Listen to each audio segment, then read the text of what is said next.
Occasionally you'll find that when you open a new document to work on it, it's already got stuff populating the markups list.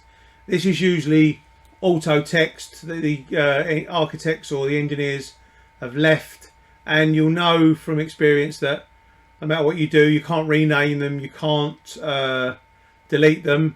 They're locked into the PDF. So the way to get rid of those is to go up to the menu at the top, click on Document, scroll down to Flatten. These are all ticked by default, but if you want to spend some time studying them to see. But if you just flatten all the markups, leave that markup recovery unflattened ticked. I think that's probably a good idea. I've never had to use it, but click on Flatten and you'll see that the drawing has now been freed up or rid of those third-party markups.